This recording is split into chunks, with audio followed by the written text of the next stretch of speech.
Ótimo.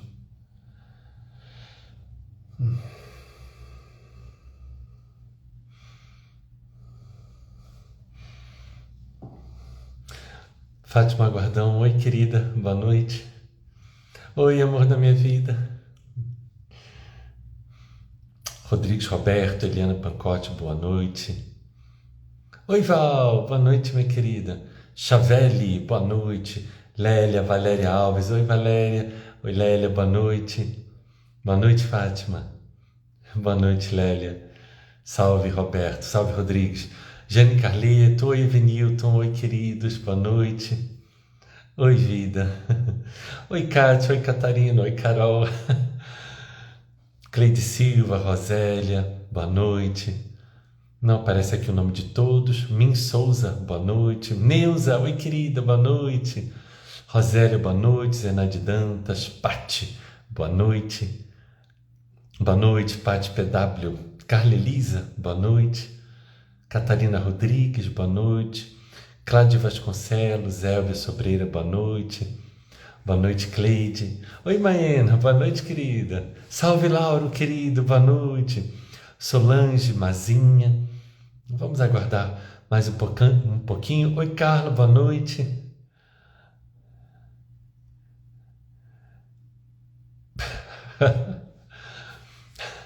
Mazinha, boa noite. Geliane, ai, Florzinho, uma boa noite para você, Florzinha. Oi, Débora. Sim, com certeza, Débora.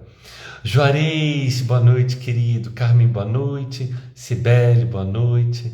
Patrícia Reis, Cida Diogo, boa noite. Vou aguardar mais um pouquinho. Cristiano Paulo Bonetti, boa noite. Patrícia Reis, boa noite. Nossa, a Fran Kreis da Alemanha, seja bem-vinda. Oi, Gabi, boa noite. Gabi Moura, boa noite. Ivete, boa noite. Célia Diniz está aqui, nossa querida Kate. Regina Rodrigues, André Luiz, Sofia Sampaio. Não é, Vanja? É verdade. Cine Flores, boa noite. Denise, boa noite. Salve Marco André, Sônia Bugalho, boa noite. Valdineia, Bernadette. Queridos, sejam todos bem-vindos, todas bem-vindas. Hoje nós teremos nossa querida Célia Diniz aqui conosco. Vem nos trazer um pouco da história de vida dela. Vamos então, nesse momento, fazermos a nossa prece, visto que hoje o palco é da nossa querida irmã de caminhada Célia. Vamos então fazer a nossa prece, queridos? Vamos?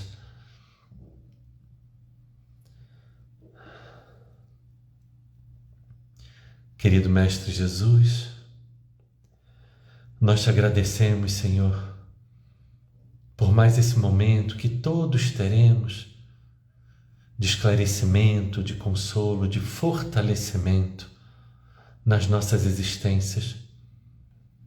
Que possamos hoje, Senhor, através da nossa irmã Célia Diniz, termos um despertar de consciência ainda maior, olharmos mais para as nossas próprias existências, entendendo que o bem mais precioso que temos é o tempo, e uma vez passado, ele não volta.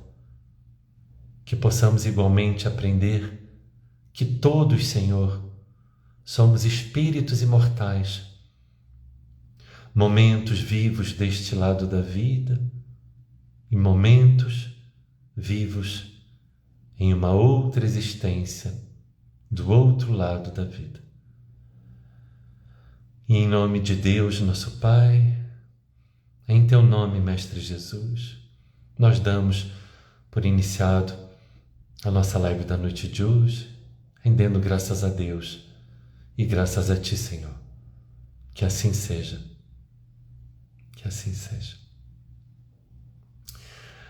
Queridos, nossa irmã Célia Diniz, eu a conheci em 2019, quando eu, ela e outras pessoas, nós estávamos no Senado Federal fazendo a comemoração, um evento para Allan Kardec, Estávamos eu, ela, Haroldo Duto, presidente da Federação Espírita Brasileira.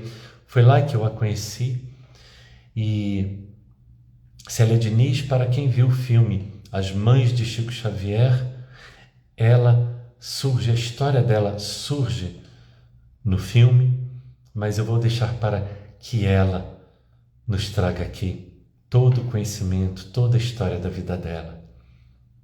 Célia, minha querida, eu só quero que você digite aqui um oi, porque aí eu clico em você e eu te convido, tá bom? Então só digite um oi aqui que eu já vejo você e já te mando o convite para você entrar.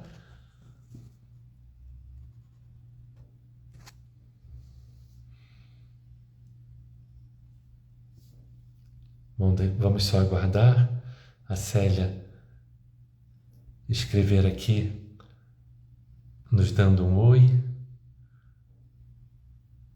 para que a gente possa passar a palavra para ela.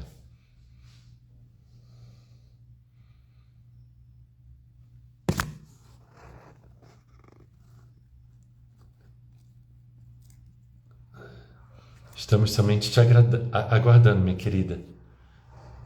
Pronto. Aqui. Já te...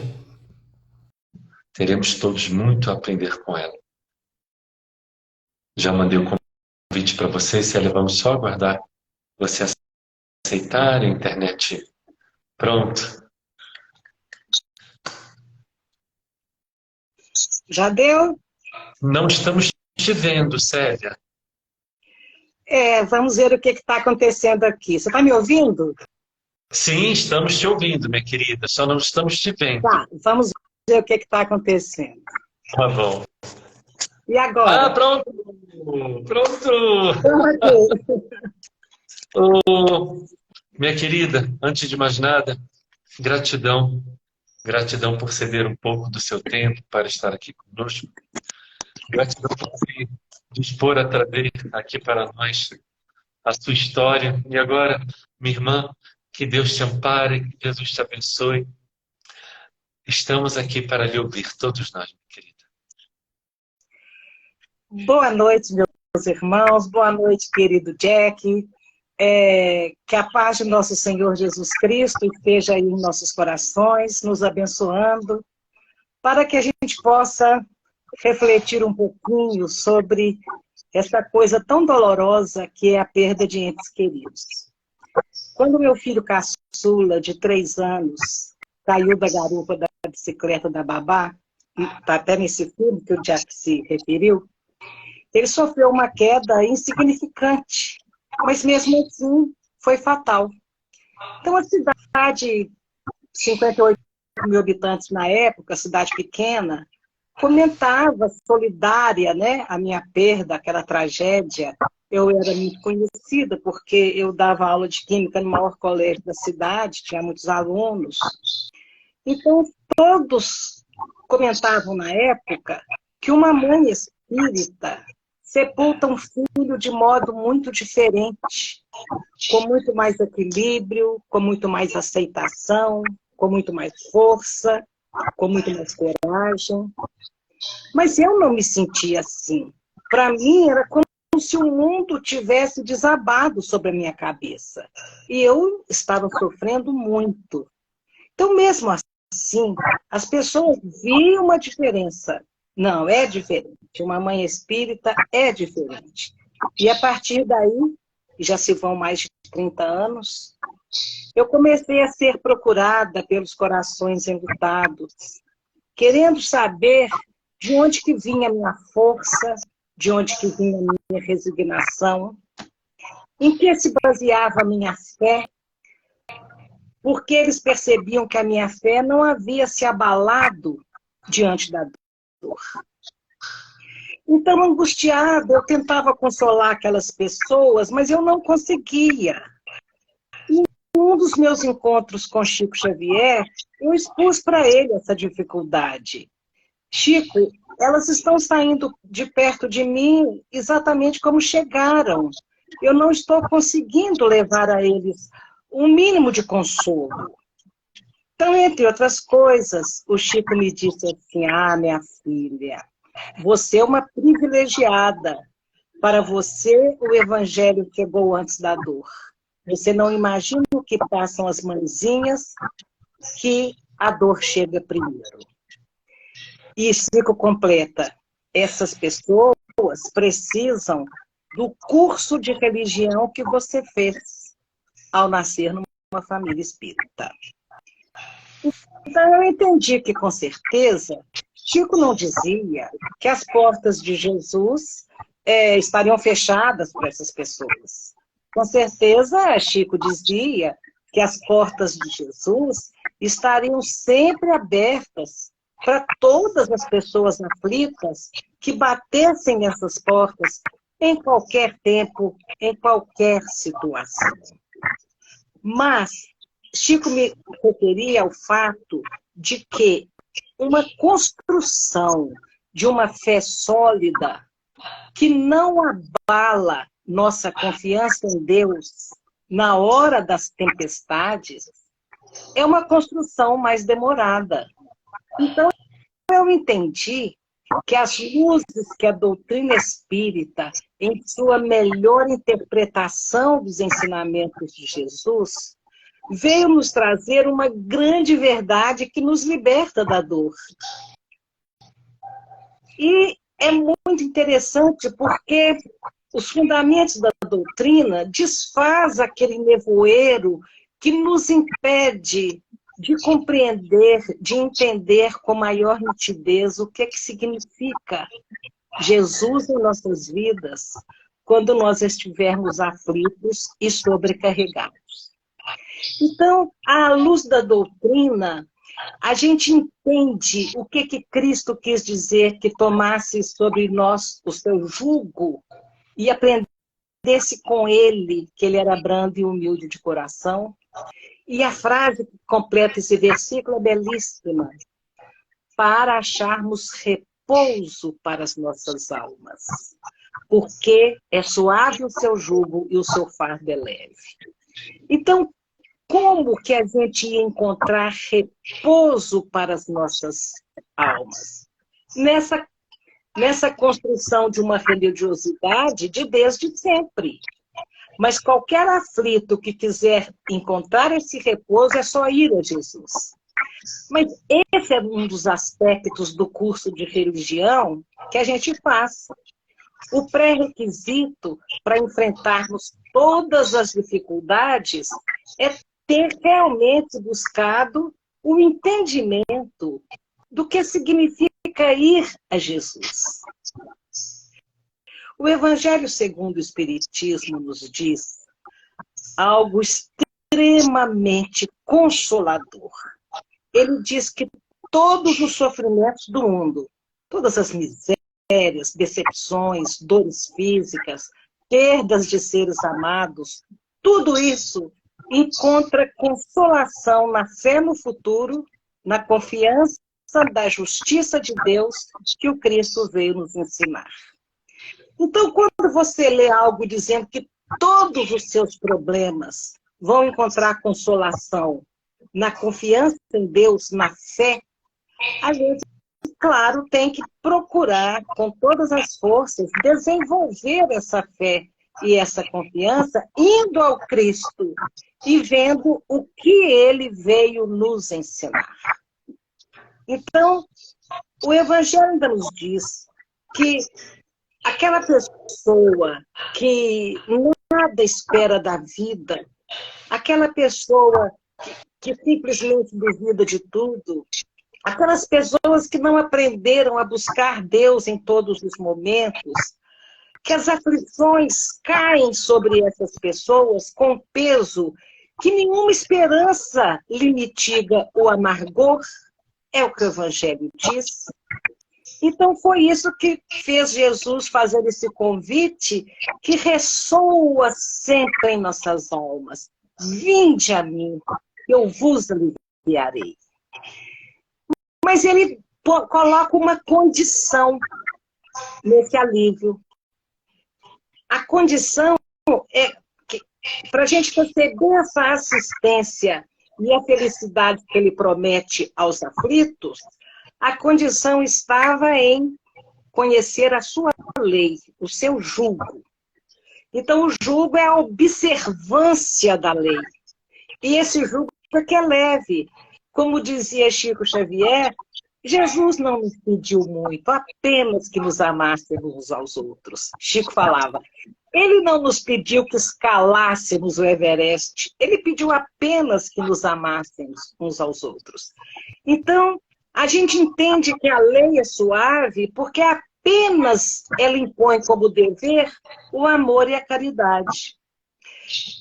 Então, para assim, continuar dentro do que nós temos tentado colocar aqui, eu vou buscar na obra psicografada por Chico Xavier, ditado pelo Espírito Meimei, aquele doce Espírito Meimei, que deixou registrado em Cartas do Coração uma frase que nos dá muito a pensar.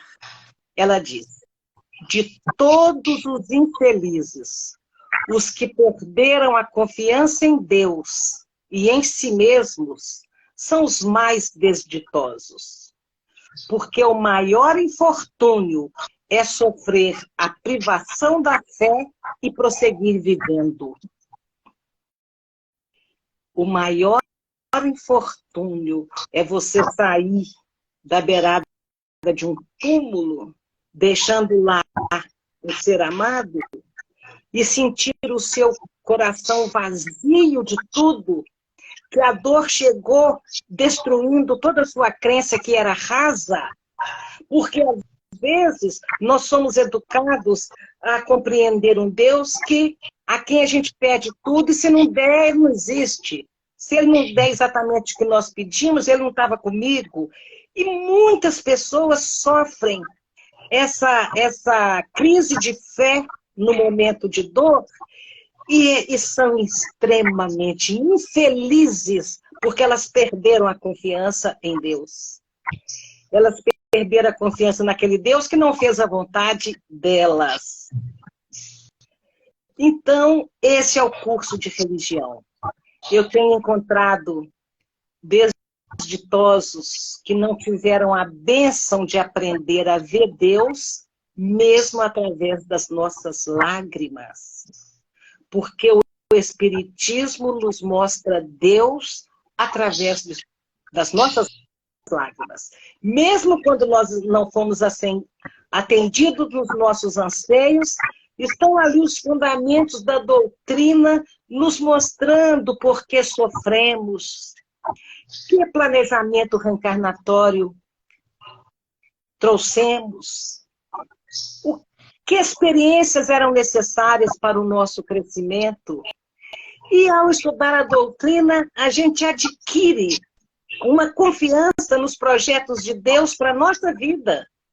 E na certeza de que estamos amparados, mesmo quando o seu filhinho bate a cabeça no chão e vai embora, é que vem a força da resignação. A doutrina nos ensinando o que é a vida, o que é a morte, quem somos nós. Isso tudo são fundamentos, né, importantíssimos. Viktor Frankl, um austríaco judeu, ele foi preso junto com toda a sua família. Ele foi mandado para um gueto e depois para vários campos de concentração. Não precisamos nem entrar em detalhe do que ele passou e viveu nesses locais. Como se não bastasse tudo aquilo que acontecia, ele viu a esposa dele sendo forçada a provocar o aborto do primeiro filhinho que eles esperavam. Frankl perdeu todos os seus parentes que estavam ali, a esposa, os pais, os irmãos, muitos amigos. E ele sai dali querendo provar ao mundo que o ser humano era resiliente e capaz de suportar qualquer sofrimento. E ele escreve um livro extraordinário, me parece O Sentido da Vida, algo assim. Uma frase me chama a atenção, uma frase que um espírita jamais diria. Ele diz assim, a vida não é insuportável pelo que nos acontece. A vida é insuportável pela falta de sentido do que nos acontece. Então, mesmo ele um cristão valoroso, tentando entender a força que o ser humano traz, mesmo ele não via sentido no sofrimento.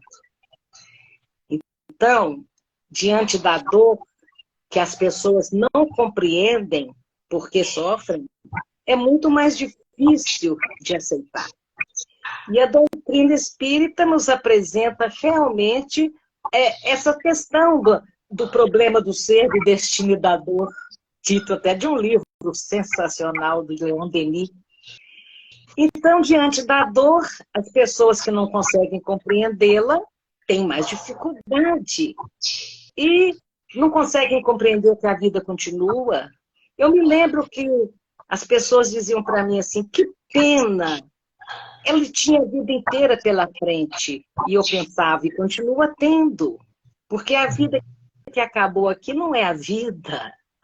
Quem somos nós, não é? Nós já sabemos que nós não somos um corpo que tem um espírito. Nós sabemos que somos um espírito usando passageiramente esse corpo. Nós não somos, em essência, seres materiais. Nós temos uma essência imortal. O abençoado, iluminado Papa João Paulo II, na década de 80, e eu li isso numa grande revista, na época, ele disse assim, sabemos que existe vida após a morte, mas não sabemos como ela é. Eu achei lindo um pastor de um rebanho tão extenso ter coragem de ir a público e dizer, não sei como é que é. Todas as religiões cristãs pregam a imortalidade da alma. Logicamente, pregam que a vida continua. Mas somente a doutrina espírita, alicerçada na essência dos ensinamentos de Jesus, prova e comprova esta imortalidade.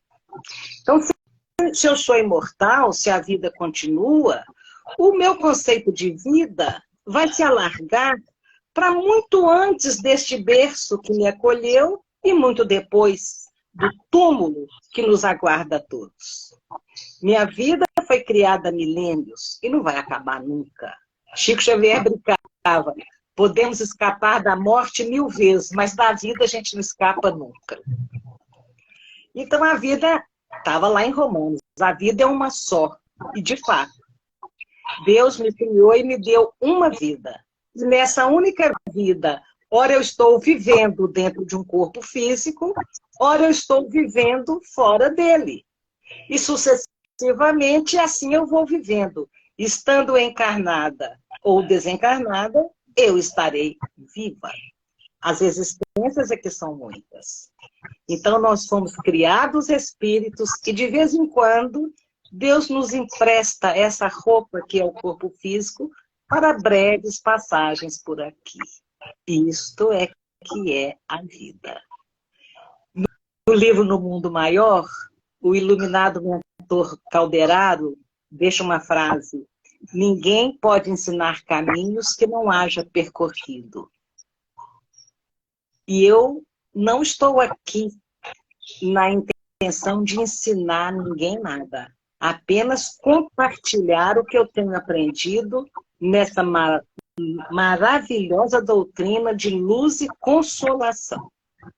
E eu espero em Cristo que algum coração enlutado que nos ouça possa sair dessa live com a certeza de que, por mais dolorosa que seja a despedida de um ente querido, essa dor passa. A gente não acredita. Eu passava a mão na cabeça do meu filhinho, no caixão, minha mãe do meu lado, ela já havia passado por essa situação, minha mãe do meu lado, e eu disse, mãe, como é que a senhora deu conta de passar por isso? Ela falou, essa dor passa, minha filha. E eu pensei, não passa. Não tem como. Minha vida acabou aqui. Essa dor não passa. Para daí uma semana, alguns dias, eu começar a pensar, mas espera aí, a minha mãe sepultou a minha irmãzinha aos 9 anos de idade, um dos vários filhos que ela sepultou, atropelada por um caminhão. E, no entanto, eu me lembro dela, do sorriso dela dentro de casa, da vida que continuou, dos natais, do Dia das Mães, dos aniversários com ela, onde ela valorizava a presença dos filhos que estavam ali do lado dela. E encontrou, e a minha mãe reencontrou a alegria de viver, porque eu via essa alegria no dia a dia lá em casa. Então eu pensei, a minha mãe tem razão, essa dor passa. Uma das maiores lições dessa perda do meu filho, que eu aprendi com Chico Xavier, está num diálogo que a Vanessa Gerbelli nos representa naquela história, e o diálogo que ela estabelece naquele momento com o Chico ficou igualzinho o meu com o Chico. Ficou ipsis literis.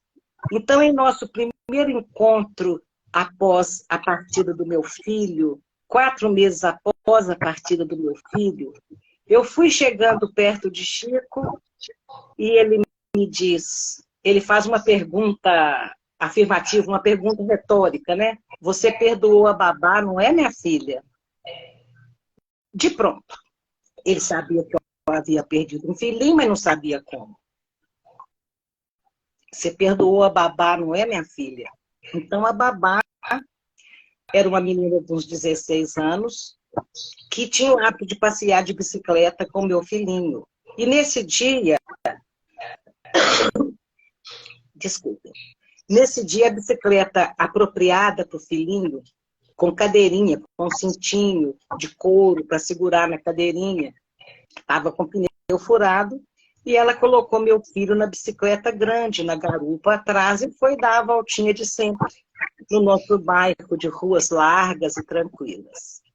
E ela para numa esquina com ele desce da bicicleta para comprar um pirulito, assim, na mercearia. Com 3 anos, ele ia nessa mercearia uma vez por semana, no mínimo, para comprar esse pirulito. E quando ele volta para subir na bicicleta, ele dá um impulso tão forte que ele passa direto e cai do outro lado, batendo a cabecinha no chão. Dá um cortezinho bobinho aqui assim, 2 pontinhos nessa região, mas daí 3 dias ele entra em convulsão e se vai. E a babá falava comigo, me perdoa, eu sou culpada pela morte do seu filho. Eu dizia, ela me perguntava, eu matei seu filho? Não, você não matou meu filho. Depois ela voltava, eu sou culpada da morte do seu filho? Não, filha, você é responsável pela queda. Você não poderia ter colocado ele numa bicicleta grande, mas ele poderia também não ter morrido de uma quedinha tão boba. Você não é responsável pela morte, não há o que perdoar. E ela não entendia. E eu dizia, olha, o meu filhinho não morreu porque caiu da bicicleta. O meu filhinho caiu da bicicleta porque estava na hora dele ir embora. Mudando totalmente a perspectiva da situação, porque é assim que acontece, porque é assim que Deus cuida e porque o acaso não existe. As leis de Deus não permitem que nós nos matemos uns aos outros atabalhoadamente. Então eu tentava explicar isso a ela, e ela não entendia. E eu disse, se você quer ouvir que eu perdoo, então tá bem, está perdoada. Quando eu chego em Uberaba, de pronto o Chico me pergunta, você perdoou a babá, não é, minha filha? E eu olho para o Chico, para não ter que explicar que eu não achava que aquilo era uma questão de perdão, eu olho para o Chico, nos olhos dele e falo assim, perdoei, só falo assim, perdoei. Aí o Chico me dá uma resposta, você acha que você fez muito por tê-la perdoado? Você deveria ter agradecido, porque foi dos braços dela que ele caiu e não dos seus. Nem você, nem seu marido suportaria o remorso. Aí estava o outro lado do perdão, né? As pessoas que nos causam, aparentemente nos causam, grandes dores, grandes aborrecimentos, elas entram nas nossas vidas para tornar mais leve o nosso fardo diante das provas e expiações que trouxemos aqui para a Terra.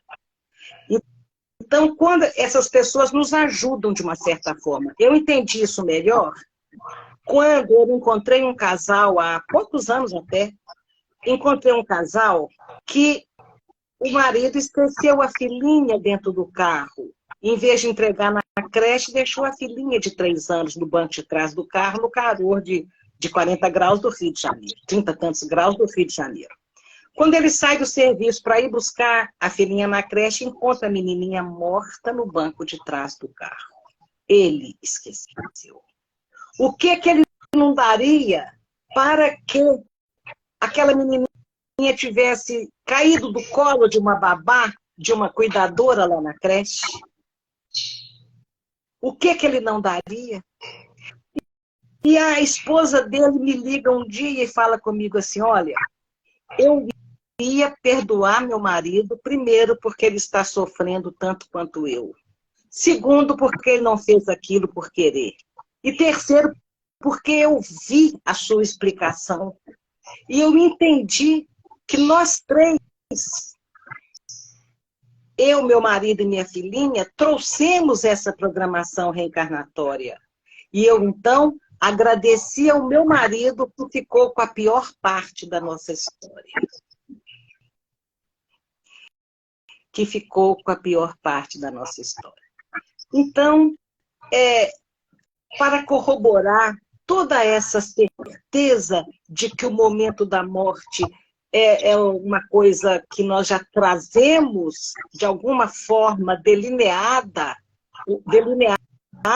na nossa programação reencarnatória, o senhor Allan Kardec deixa isso muito claro, a obra de André Luiz também, confirmando, né, tudo isso, Chico me fala sobre as brincadeiras. No mesmo momento desse encontro, Chico fala assim, os seus 3 filhinhos têm o hábito de brincar na sala de televisão da sua casa, eles jogam todas as almofadas no chão, e Chico me mostra a altura que dava as almofadas no chão. E ali os 3 ficam brincando de cambalhotas. E pela misericórdia divina, o seu pai, desencarnado há 4 anos, né, teve a permissão de ficar ali cuidando do meu filhinho mais novo, para que ele não batesse a cabeça no chão e morresse antes da hora. A expressão que o Chico usa é essa, antes da hora. Antes do tempo de Deus. Então, eu fiquei imaginando que nada, e fui pesquisando a doutrina para poder levar essa certeza para todas as pessoas que às vezes agregam ao luto a culpa ou a raiva, a culpa a si mesmo ou aos outros, né? Nada acontece por acaso, por descuido, por erro. A realidade dura é que nós recebemos como filhos, ou como pais que têm que partir antes, ou como irmãos, ou outros amores, pessoas que trouxeram uma necessidade de experienciar essas coisas. No caso do meu filho, o Chico me explica que ele era um espírito que na existência anterior, ele abusou da inteligência. Ao usar a inteligência de uma forma abusiva, ele estraga o cérebro perispiritual. E no plano espiritual, ele sentia dores na cabeça, pelo estrago causado no cérebro perispiritual. E que ele precisava de um corpo físico para deixar aquele estrago no corpo físico. Esse estrago, segundo Chico, resultaria num aneurisma que romperia com queda ou sem queda naquela época. Então, meu pai cuidava para que ele não batesse a cabeça e partisse antes da hora. Antes da hora. Uma criança de 3 anos não podia partir antes da hora. E assim é a lei para todos nós. Deus cuida para que a gente não parta antes da hora. Então, esse aneurisma que o meu filhinho traz Quem quiser se aprofundar nessa questão, está lá no livro Justiça Divina, Emmanuel nos explicando que os tumores infantis, as doenças que nós nascemos com elas, as paralisias cerebrais, as doenças mentais, os acidentes fatais, a pessoa se interna para fazer uma cirurgia de tirar uma hérnia e desencarna, as balas perdidas, nada disso é por acaso. Tem sempre pairando sobre todos esses acontecimentos as leis divinas que regem as nossas vidas nos dois planos da existência. Então, quando eu falo desse tema, eu trago a lembrança, a gratidão enorme que eu sinto pelos meus pais, que me receberam no berço espírita, a maior gratidão pelos ensinamentos que eles me deram, e principalmente pela oportunidade de conviver com Chico Xavier desde a minha infância. Os exemplos de superação que nós víamos todos os dias. O meu pai trabalhava na Fazenda Modelo, um órgão do Ministério de Agricultura, aqui em Pedro Leopoldo. E o Chico era escriturário nessa fazenda e o meu pai era construtor. Na verdade, o meu pai era um pedreiro especializado. Ele era responsável pela toda a parte de alvenaria da fazenda. E quando meu pai se aposentou, ele foi construir casinhas para as famílias assistidas pelo Centro Espírita Luiz Gonzaga, que o meu pai já frequentava com o Chico desde 1948. Então, quando meu pai se aposenta, em combinação com o Chico, ele vai construir as casinhas na periferia. E na volta para casa, um dia, ele voltava de bicicleta, atravessando a BR, aos 66 anos de idade, ele é atropelado por um caminhão e desencarna poucos dias depois. Ver o meu pai partir, tão jovem, tão sábio, ele me ensinava tanto, foi muito difícil. Mas com a partida do meu pai, com o que se passou no desencarne do meu pai, eu posso testificar, eu posso dar a certeza do nosso reencontro com todos aqueles nossos entes queridos que partiram antes de nós. Eu posso afirmar que nós encontraremos os nossos entes queridos. Que a morte é muito menor do que o amor que nos une. Então, Chico relata o encontro do meu pai com a minha irmãzinha Daisy, que foi atropelada alguns anos antes da morte do meu pai, 7 anos antes. Então, ela estava na pátria espiritual há 7 anos, quando meu pai se vai. E Chico conta que ele estava em Uberaba, Chico já havia mudado para lá, o espírito Bezerra de Menezes chega perto dele, Chico em transe, o espírito convida o Chico para ir ao hospital para ajudar a desatar os últimos laços que prendiam o espírito do meu pai ao corpo acidentado. E que estava na hora da partida do meu pai. Então, Chico vem em espírito ao hospital e ajuda ali a desenlaçar, né, os laços que prendem o perispírito ao corpo. E Chico conta que o meu pai vai saindo assim, um pouco atordoado, e escuta pai, e ele olha para aquela mocinha e não reconhece. Pai, sou eu, não está me reconhecendo? Eu cresci. E embora numa visão embaçada, ele vê a filhinha. A mediunidade do Chico é tão extraordinária que ele foi capaz de descrever o que o meu pai sentia e pensava naquele momento, porque meu pai não conseguiu falar nada. E naquele momento meu pai pensava, minha filha, 7 anos de saudade. E tomado por aquela emoção, meu pai, segundo o Chico, pensava assim, olha, e você também veio para cá atropelada por um caminhão. E meu pai, então, ele praticamente sucumbe àquela emoção daquele reencontro é levado ao repouso junto da mãezinha dele, que havia partido 3 meses antes. E depois ele é acordado para assistir ao próprio sepultamento. Então, naquele momento, o Chico conta que um mentor se aproxima, ou talvez tenha sido até o próprio Chico, que disse: Lito, faça uma prece, agradecendo ao corpo físico que lhe serviu de instrumento de trabalho por tanto tempo. E meu pai se despede do corpo como quem se despede de um uniforme velho e estragado, com o qual ele não podia mais contar ou não necessitava mais. E ele despede. E assim me ensinaram a doutrina espírita. Quando meu filhinho se vai, o Chico havia nos contado isso, esse reencontro do meu pai, né? No limiar da eternidade, estão lá os nossos entes queridos nos aguardando.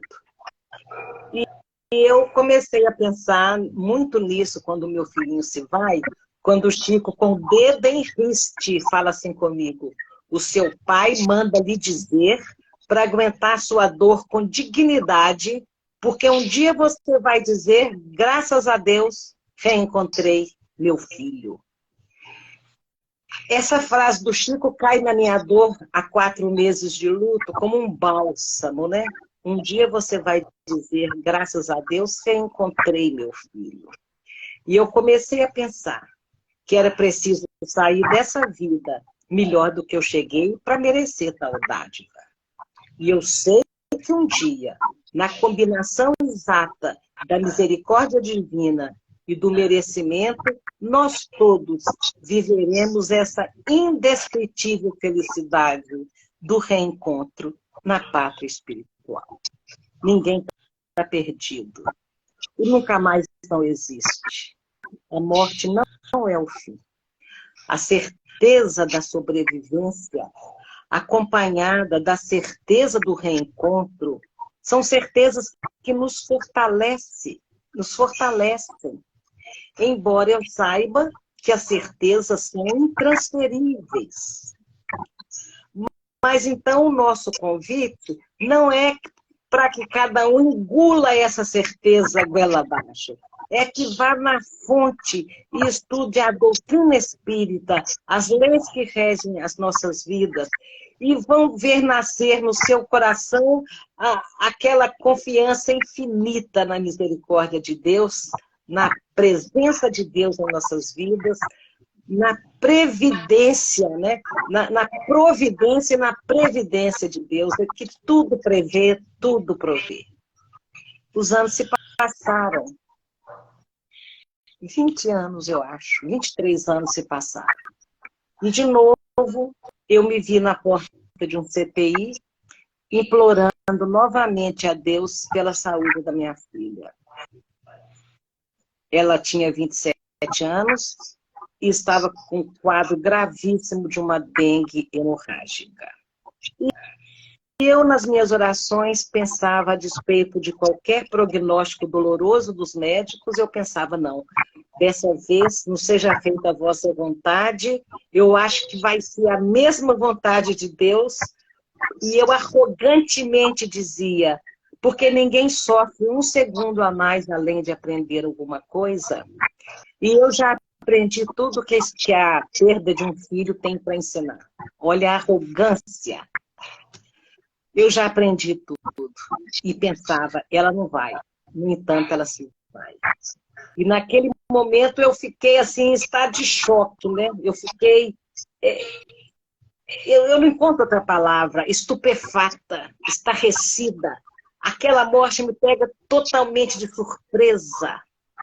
Era preciso muita humildade para recomeçar a reconstrução do meu processo de luto.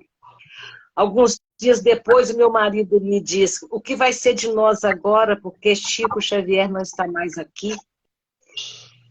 E eu pensava como era bom chegar naqueles braços, aqueles braços que abriam e olhavam para a gente dizendo: ô minha filha, como está doendo no nosso coração a saudade do filhinho, não é? Claro que seria maravilhoso isso, mas nós não precisávamos mais. Nós sabíamos o quanto ia doer, por quanto tempo ia doer, mas nós sabíamos principalmente que tudo que não nos destrói nos faz mais fortes. E a perda de Rangel não havia me destruído. Então eu estaria mais forte. E fui me apegando de novo a continuar todo o aprendizado que a doutrina tinha, que o trabalho na seara do mestre me proporcionava, e chegando à conclusão de que ninguém sai de uma grande dor de um mesmo tamanho. A gente se apequena na revolta, na falta de resignação, deixa as doenças tomar conta, a gente deixa a doença tomar conta através de uma depressão que enfraquece as defesas do nosso organismo. Tem gente que faz assim. Tem gente que aproveita o aprendizado da renúncia, da compreensão de que ninguém é de ninguém, procurando fortalecer a fé em Deus, a confiança nos projetos de Deus para as nossas vidas. E a gente se descobre capaz de suportar qualquer coisa. E você chega num ponto que você diz, Jesus está certo quando ele prometeu que nos nossos ombros jamais fardos mais pesados que podemos carregar. A lei de Deus não permite, e se aquele fardo estava nos meus ombros, é porque eu daria conta dele. Então, confiar em Jesus, confiar nas promessas de Jesus, é dizer à vida, venha o que vier, eu vou dar conta. Eu vou dar conta. Então, isso só é possível com a força da oração. E eu me lembro que eu me apeguei num óleo sobre tela maravilhoso de Santo Agostinho, e uma frase assim, quando o homem se eleva em oração, Deus se inclina em misericórdia. E vamos em frente. As mensagens de Emmanuel, maravilhosas, como que cicatrizando o nosso coração. Então, eu aprendi que por mais dolorosa que as lágrimas sejam, elas são necessárias para nos aliviar. Elas desintoxicam o nosso organismo do veneno daquela dor. Mas elas não podem nos impedir de ver as bênçãos que ainda nos restam. Uma mãe que perdeu um filho disse, eu não tenho mais motivo nenhum para continuar vivendo. Meu filho era tudo na minha vida. Como é que ela deixou isso acontecer com a vida dela? Como é que ela não desenvolveu nenhum outro projeto de vida? Como que ela não é crítica? É lamento. Eu lamentava aquela senhora que só tinha olhos para o lindo filho de 20 e poucos anos. Não tinha olhos para mais ninguém.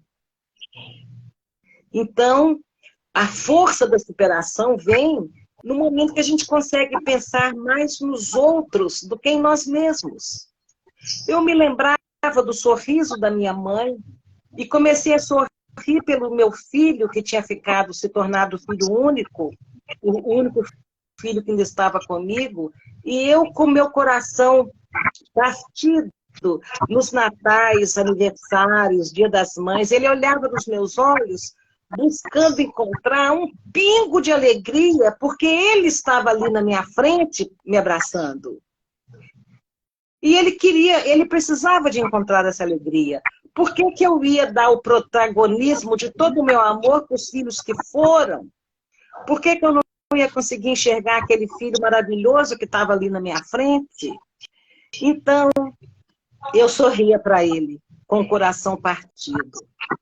Mas foi sorrindo para ele que eu aprendi, que eu consegui voltar a sorrir para a vida, que, por sinal, continua maravilhosa.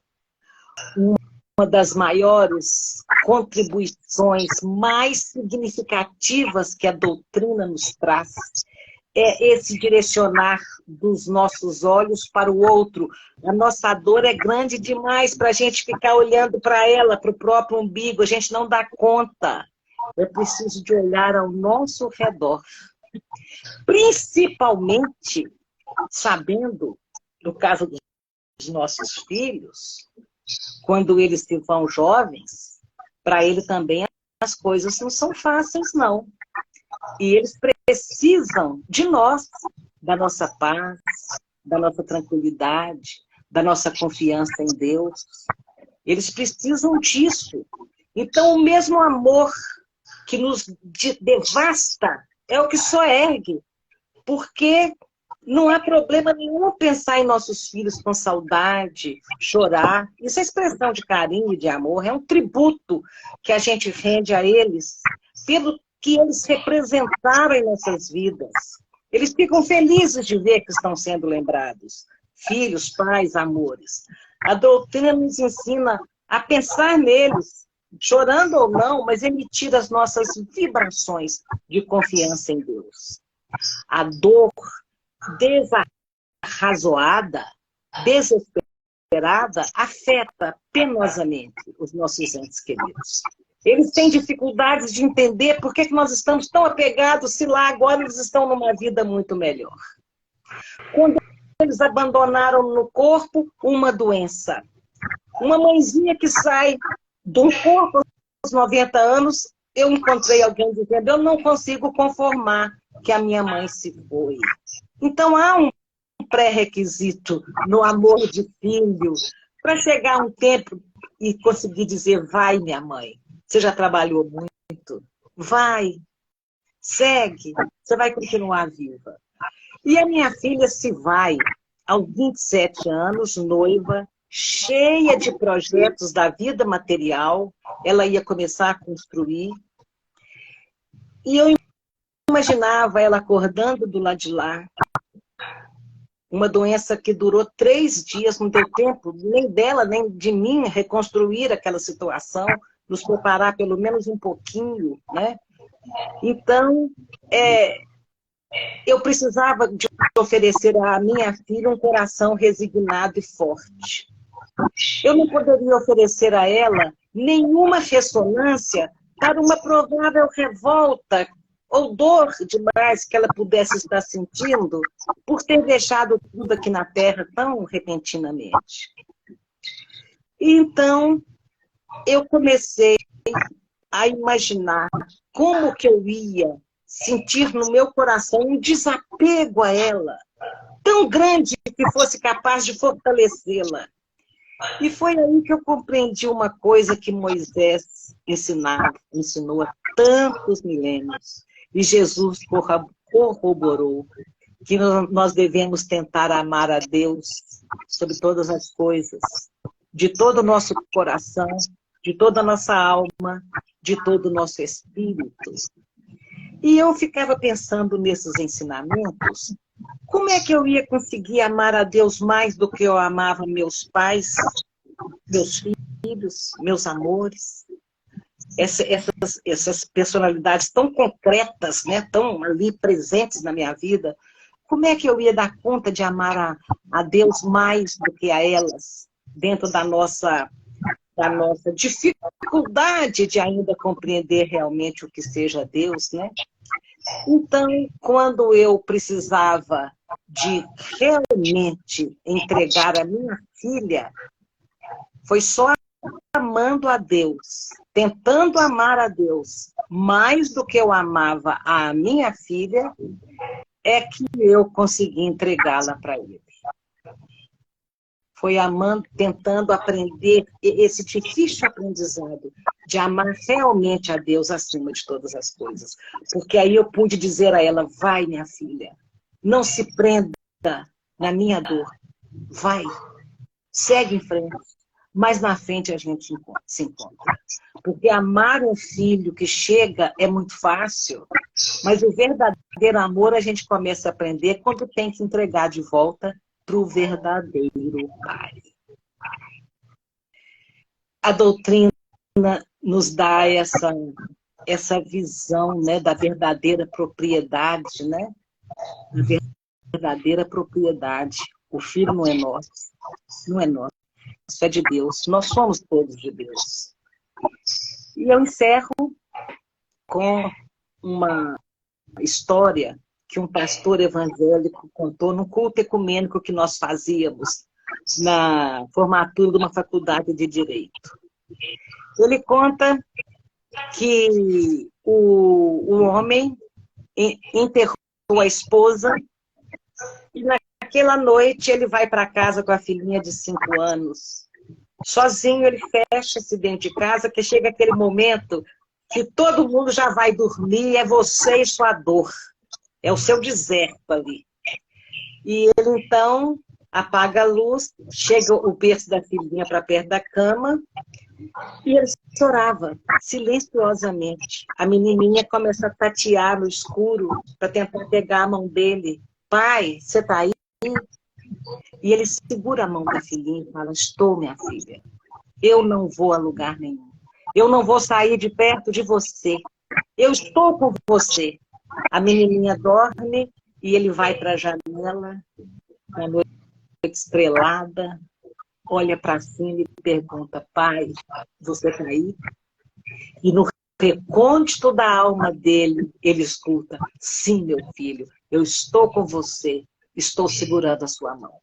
Que Jesus nos abençoe hoje e sempre. Muito obrigada a todos. Queridos, eu costumo dizer que existem certas questões, certos ensinamentos, e somente quem já passou tem propriedade para falar.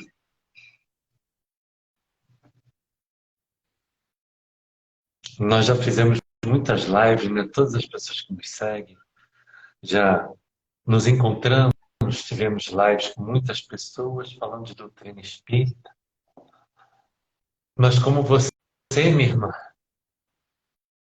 eu nunca vi ninguém falando. Eu nunca vi ninguém falando. Porque você é o testemunho vivo, Célia.